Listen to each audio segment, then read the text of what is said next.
la décision de la direction, d'une part, sur le fait de nous supprimer un congé d'ancienneté, accord local acquis depuis, je le rappelle, plus de 40 ans, et sur la décision, il y aurait déjà quelques années, de la Cour des comptes régionale. En fait, nous n'aurions plus le droit à ce jour. Ça, c'est la première chose qu'on voulait dire aujourd'hui, ce qui nous semble complètement inadmissible, vu le peu de considération depuis ces dernières années qu'on peut avoir, vu la dureté du travail. Et bien, globalement, ça ne suffit pas. Au-delà des retraites, au-delà de tout ce qu'on veut nous supprimer, et ben, ce petit accord local d'une journée d'ancienneté, et encore, je corrige, pas une journée d'ancienneté, 7 heures, et ben, on nous la supprime. Donc, nous allons officiellement monter au CTE pour remettre à M. Bossard une pétition au jour d'aujourd'hui, 1400 signatures, et c'est pas fini, pour dire non, non, on n'est pas d'accord. Voilà. On travaille dur, le centre hospitalier du Mans fonctionne plutôt bien, et le remerciement qu'on a, eh ben, c'est la suppression de ce jour d'ancienneté. Donc, aujourd'hui, nous sommes là pour dire non. Nous allons nous rendre au CTE, nous allons officiellement remettre à M. Bossard, bonjour M. Bossard, la pétition contre la suppression de ce jour d'ancienneté. Secondo, aujourd'hui, il y a également le mouvement de grève des équipes du SAF, une équipe administrative de l'hôpital qui voit ses conditions de travail détériorées depuis plusieurs mois maintenant. Et malgré nos différentes rencontres avec la direction, aucune, je dis bien aucune négociation n'est mise sur la table. Nous n'avons pas le début du commencement d'une avancée. Donc aujourd'hui, cette équipe qui est fortement représentée va également interpeller directement le directeur, puisqu'il semble que les chefs de service ou les directeurs de service ne font pas remonter les revendications et qu'aucune négociation n'existe plus dans cet établissement. C'est aussi pour ça qu'aujourd'hui la CGT et Force ouvrière viennent dénoncer cet état de fait. Plus de négociations, plus de discussions. Et ça doit cesser. On nous présente juste des réunions de dialogue social, et nous les présentons comme des réunions de monologue social. Donc, sans plus tarder, puisque M. Bossard vient de passer et monter au CTE, nous allons donc monter symboliquement et officiellement, lui remettre les pétitions et lui adresser 2 lettres bien précises sur nos revendications, aussi bien sur la suppression du jour d'ancienneté que sur les revendications de l'équipe du SAF. Voilà, donc nous allons tous monter en cortège dans la salle de réunion où se déroule le CTE. Merci à tous.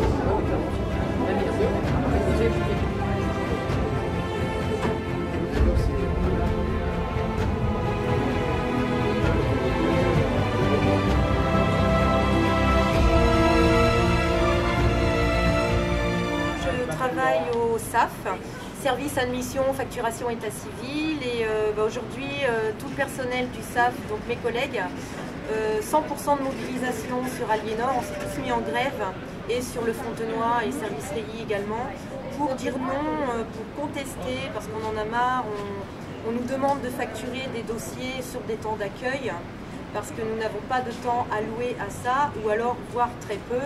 On nous met en facturation une journée par mois.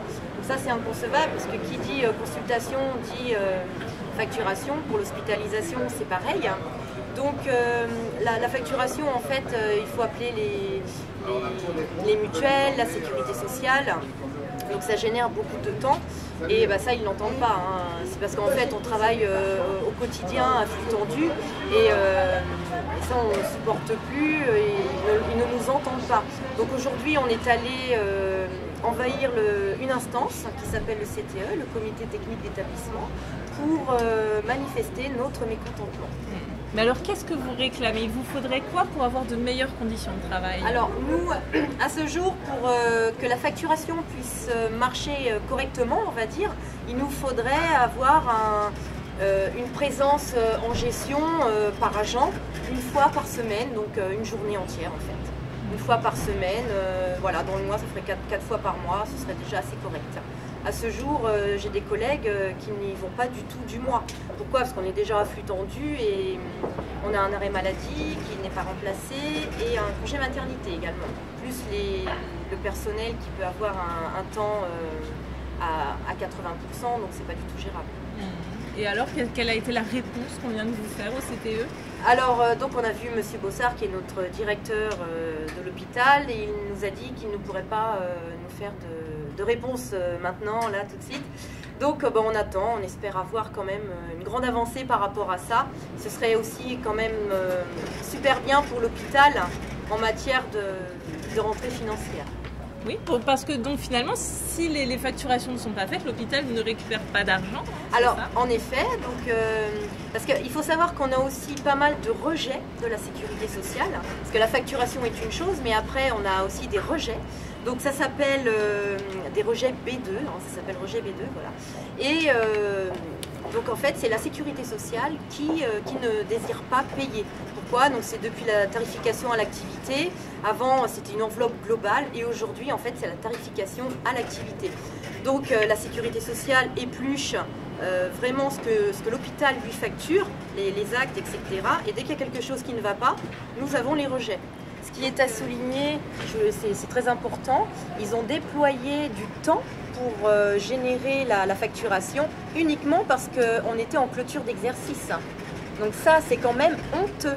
Alors tout au long de l'année, mais ils nous disent bah oui, mais moi je peux pas vous mettre du monde, il y a des sous-effectifs, je peux pas. Et puis là, en fin d'année, bah, on arrive en clôture, donc il faut que l'argent rentre, il faut facturer les dossiers. Là, donc, cette interruption de CTE et cette remise de pétition, comment elle s'est déroulée là? Donc nous sommes tous allés au CTE pour remettre la pétition à M. Bossard, comme vous l'avez dit tout à l'heure. Donc on a eu une fin de non-recevoir. Il nous parle de réglementation, alors que la Cour des comptes a fait des préconisations. Il dit qu'une préconisation, c'est une réglementation. Donc notre secrétaire du syndicat lui a rappelé qu'il y a plein de choses légales, comme le rappel à domicile, on a le droit à 3 semaines de vacances d'été, 21 jours, on a bien du mal, il y a bien des collègues qui n'ont pas les 3 semaines d'été, donc il y a plein de choses qui sont illégales et qui se passent. Là, on parle de la réglementation. Donc, une fin de non-recevoir. On a donné les 1400 signatures sur 4100 agences, qui représentaient quand même 34% de l'effectif de l'hôpital. On nous dit qu'ils veulent négocier pour des médailles. Une médaille à 20 ans d'ancienneté, 30-35 ans. Donc, une médaille pour avoir quelqu'un qui aurait la médaille au bout de 20 ans. C'est pas 20 ans de présence, mais 20 ans, c'est à temps plein. Par exemple, quelqu'un qui serait à mi-temps, il faudrait qu'il ait 40 ans pour avoir ses 20 ans. Donc quand on nous parle à 20 ans, 30 ans, 35 ans, qui aura 30 ans, 35 ans d'ancienneté? Il y a beaucoup de temps partiel à l'hôpital. Donc ça veut dire que c'est pas juste, c'est pas des négociations, c'est pas des propositions justes. C'est voilà. On parle on essaye, on aimerait, quand on parle de QVT, de qualité de vie au travail, qu'on soit un peu humain avec le personnel. Et voilà, une fin de non-recevoir, on est déçus, on va continuer. Donc là, le CTE, on a boycotté, tout le monde est sorti. Et voilà tout ce que je peux vous dire sur ce qui vient de se passer. Est-ce que vous le vivez comme une fois de plus finalement une dévalorisation de votre métier, une non prise en compte de toutes les difficultés que vous rencontrez? Une non reconnaissance, parce que voilà, moi je peux parler de soignant, comme je disais, soignant, on est confronté à la maladie, à la mort. C'est lourd, c'est physiquement dur, moralement dur d'être soignant à l'hôpital. L'hôpital est ouvert 365 jours par an. On fait un week-end sur 2, on fait les jours fériés, on fait les fêtes, etc. On nous enlève tout. Là, par rapport au régime de retraite, on va encore être le grand perdant puisqu'on peut plus partir à 58 ans. On nous aligne sur le privé, il faut partir à 62 ans. Par souci d'équité, on nous nivelle toujours vers le bas. Le privé, et tant mieux pour eux, ont des jours d'ancienneté. Nous, on n'a pas de jours d'ancienneté. Voilà. Mais par contre, le peu d'avantages qu'ont le privé, on ne nous les donne pas. On nous enlève le peu qu'on a. On est toujours nivelé par le bas. Donc, oui, on prend ça comme une injustice. Voilà, on n'est pas écouté. Après, on peine à recruter. L'hôpital manque de soignants, d'infirmiers, d'aides-soignantes. On se demande pourquoi. Bah voilà. traitons humainement le personnel de l'hôpital, c'est un travail qui est difficile et peut-être déjà on avait la retraite sur les 6 derniers mois parce que voilà, on part bas au niveau du salaire, on monte en échelon à la fin. Enfin voilà, on a l'impression d'être toujours à la baisse, pas écouté, pas revalorisé, aucune reconnaissance. Il y en a marre, c'est sûr, beaucoup de nos collègues, quand on demande, si on proposait, moi la première, j'ai le même salaire, on pourrait partir, voilà, j'ai 53 ans, voilà, c'est foutu, mais tout le monde part, personne ne reste à l'hôpital et ça devient problématique. Les métiers de l'hôpital n'attirent plus personne.